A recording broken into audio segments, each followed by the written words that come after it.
नमस्कार दोस्तों, are for राष्ट्र में आप सभी साथियों का स्वागत है। सभी को जय श्री राम। और सुप्रीम कोर्ट से एक बहुत अहम अपडेट आई है और ये अपडेट आई है मध्य प्रदेश के राज्यसभा चुनावों से जुड़ी हुई, जहां कांग्रेस पार्टी ने अपनी उम्मीदवार के तौर पर मीनाक्षी नटराजन को खड़ा किया था। मीनाक्षी नटराजन राहुल गांधी के कहने पर मध्य प्रदेश से राज्यसभा की उम्मीदवार बनाई गई थी, ताकि राज्यसभा में मध्य प्रदेश का वो जो एक पूरा ग्रुप है वरिष्ठ नेताओं का, उनमें से कोई राज्यसभा ना पहुंच पाए, जिनमें कमलनाथ, दिग्विजय सिंह और मध्य प्रदेश के कुछ नेताओं के नाम शामिल थे। अब जब मीनाक्षी नटराजन का नाम सामने आया था तो मध्य प्रदेश कांग्रेस के सभी नेताओं ने बड़ा दिल दिखाया। दिग्विजय सिंह ने तो भाई अपनी पूरी इतिहास की कहानी बयां कर दी। उन्होंने कहा कि मुझे तो दो बार मुख्यमंत्री बनाया कांग्रेस पार्टी ने, मुझे तो राज्यसभा भेजा, लोकसभा भेजा, विधानसभा भेजा, अब मुझे कुछ नहीं चाहिए। और लोग बड़े हैरान हुए कि ये वही दिग्विजय सिंह है जिन्होंने 2018 में मध्य प्रदेश में कांग्रेस की बनी हुई सरकार अपनी सत्ता की लालच में डुबो दी थी और सिंधिया के साथ विश्वासघात कर दिया था। वही दिग्विजय सिंह आज साधु संतों की भाषा बोलने लगे तो संदेह तो उत्पन्न हो गया था कि दाल में कुछ काला है। कमलनाथ तो ये तक कह रहे थे कि मुझे भाई मध्य प्रदेश से नहीं, तमिलनाडु से भेज दो, उनको भी नहीं भेजा गया, वो भी शांत थे। तो कांग्रेस पार्टी कहीं ना कहीं डरी तो हुई थी कि कुछ बहुत बड़ा खेल होने वाला है, लेकिन कांग्रेस पार्टी को लगा ज्यादा से ज्यादा क्या होगा, हमारे विधायकों को बगावत करवाई जाएगी, तो विधायक को उठाकर ले गए बेंगलोर। कांग्रेस पार्टी को लगा पूरा खेल सेट है, अब कुछ नहीं होगा और मीनाक्षी नटराजन मध्य प्रदेश से चुनाव जीत जाएंगी। लेकिन हुआ क्या, भारतीय जनता पार्टी ने अपना तीसरा उम्मीदवार भी उतार दिया। भाजपा के पास चुनाव जीतने के लिए 2 सीटों की बहुमत थी, बावजूद इसके तीसरा वहां पर उम्मीदवार उतारा गया तो कांग्रेस की भाई पहले से ही चट्टी बिट्टी गुल हो गई कि कुछ तो भाजपा के पास प्लान है। लेकिन उन्हें लगा कि बेंगलोर में विधायक चले गए तो कुछ नहीं हो पाएगा, क्रॉस वोटिंग नहीं होगी।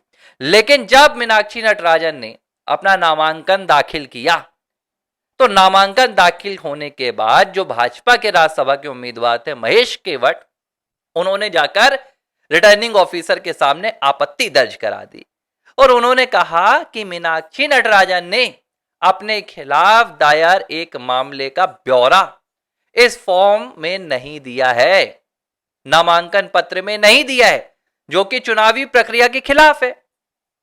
क्या मामला था वो भी दिया गया। तेलंगाना से जुड़ा हुआ एक मामला था जिसमें इन्हें कोर्ट का समन जारी हुआ था और इस समन पर मीनाक्षी नटराजन ने जवाब भी दिया था।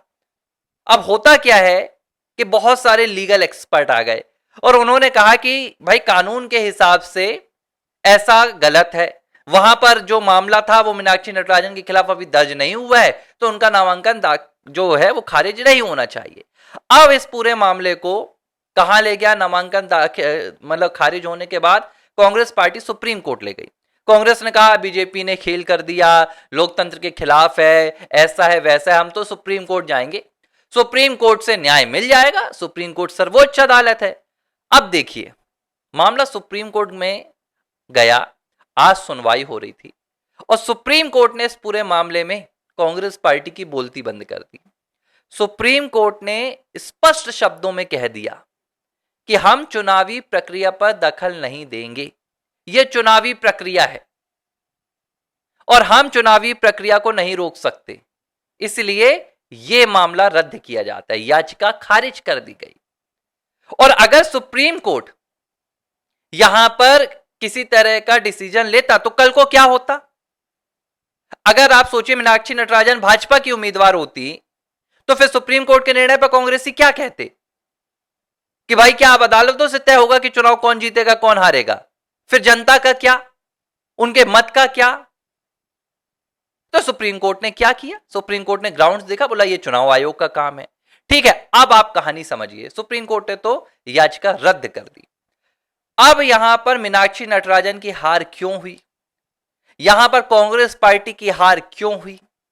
राहुल गांधी को बहुमत होने के बावजूद, बहुमत मतलब एक सीट के लिए, क्यों राज्यसभा सीट से हाथ धोना पड़ा, क्योंकि कांग्रेस पार्टी में फिलहाल सिर्फ और सिर्फ मीडिया के सामने आकर बोल बच्चन करने वाले नेता रह गए हैं। कांग्रेस पार्टी में सिर्फ कैमरे के सामने और सोशल मीडिया पर अपने ट्वीट्स पर व्यूज लाने वाले और वीडियोस पर व्यूज काउंट करने वाले नेता रह गए। कांग्रेस पार्टी के पास कोई समझदार नेता नहीं है जिसे वाकई में पार्टी हित में काम करना है। सब अपने अपने लिए काम कर रहे हैं, चाहे वो मध्य प्रदेश में जीतू पटवारी हो, चाहे फिर वो दिग्विजय सिंह हो, या चाहे दूसरे कोई नेता हो, सिंघार हो, कोई फर्क नहीं पड़ता। अब हुआ क्या भाई, आपने मीनाक्षी नटराजन का तो मतलब नामांकन पत्र खारिज करवा दिया। उसके साथ आपको क्या करना होता है, जब भी आप लोकसभा का चुनाव हो, विधानसभा का चुनाव हो, आप एक डमी उम्मीदवार भी साथ में उतारते हैं कि इन केस, देखो भाई प्रक्रिया है, कुछ भी गलत हो सकता है, कई बार साइन मैच नहीं होते, कई बार आपका कोई डॉक्यूमेंट छूट जाता है, स्क्रूटनी में बहुत छोटी छोटी गलती हो जाती है कई बार। इस कंडीशन के लिए एक इमरजेंसी के तौर पर आप डमी उम्मीदवार बैठाकर रखते हैं कि अगर ऐसा नहीं हो पाया कि हमारा जो मेन कैंडिडेट है उसका नामांकन खारिज हो गया, तो हम डमी कैंडिडेट को आगे कर देंगे, हमारी सीट तो बच जाएगी। मूर्खों की हद देखिए, ये 138-40 साल पुरानी पार्टी होने का दावा कर रहे हैं, इन्होंने एक डमी उम्मीदवार नहीं उतारा। मैं क्या बोलूं, वकीलों से भरी हुई यह पार्टी है, एक एक से देश के यहां दिग्गज वकील हैं।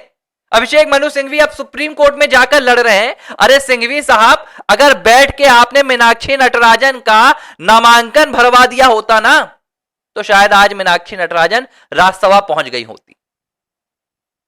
लेकिन नहीं, वो क्यों भरवाएंगे भाई, उन्हें तो जब बुलाया जाता है तभी करेंगे। यह राहुल गांधी के लिए भी एक सीख है कि आप जिनकी दम पर इस पूरे देश की सत्ता हथियाने का प्रयास करते हैं, वो कितने बेफिक्र हैं पार्टी को लेकर। कांग्रेस पार्टी में फिलहाल पार्टी जैसी कोई बात ही नहीं रह गई है। कोई भी नेता ऐसा नहीं है जो एक विचारधारा पर चल रहा हो। सबको अपनी टिकट, सबको अपनी सीट, सबको अपना पैसा, इसके अलावा किसी से कोई मतलब नहीं है। और ये मध्य प्रदेश में इसका जीता जागता उदाहरण देखने के लिए मिल चुका। अब कहानी समझिए, एक और अंदर की बात। ये तो मैंने आपको वो बात बताई जो आप सामने देख रहे हैं। अब कहानी ये आ रही है कि भाजपा के नेताओं को यह बताया किसने कि मीनाक्षी नटराजन के खिलाफ एक मामला दायर है। कोर्ट में समन आया था, उन्होंने समन का नोटिस भी दिया। ये तो बहुत व्यक्तिगत बात होती है। अब कहानी यह बताई जा रही है कि मध्य प्रदेश में वो वरिष्ठ नेता जिन्हें राज्यसभा ना भेजे जाने का गम था, जो इस बात से दुखी थे कि हमारी जगह मीनाक्षी नटराजन को राज्यसभा भेजा जा रहा है, कहा जा रहा है कि उन्हीं नेताओं ने भाजपा के विधायकों से, मंत्रियों से जाकर ये राज बता दिया कि मीनाक्षी के खिलाफ ये पूरा मामला है, और उन्होंने अपने नामांकन पत्र में इसकी जानकारी नहीं दी है। नामांकन में क्या लिखा है, क्या नहीं लिखा है, कांग्रेसियों को पता था। जैसे ही ये बात भाजपा खेमे तक पहुंची, भाजपा ने तैयारी कर ली। भाजपा ने बोला ठीक है भाई, धन्यवाद, आपका शीर्ष नेता तो आपकी नहीं सुनता है, हम आपकी सुनेंगे। बाकायदा भाजपा ने अपना तीसरा उम्मीदवार उतारा, मोहन यादव ने बाजी मार ली, महेश केवट को उतारा, जिता दिया। तो देखो ये होता है, चुनाव में आंखें खुली रखनी पड़ती है, लेकिन कांग्रेस पार्टी बस अपने अहंकार में और अपनी झूठी शान में आंखें बंद रखती है और दावे बड़े बड़े करती है। लेकिन जमीनी हकीकत यह है कि कांग्रेस पार्टी को एक चुनाव का पर्चा भरते तक नहीं आता, और यह मुझे लगता है कि देश की सबसे पुरानी पार्टी के नाम पर इन्हें शर्म आनी चाहिए।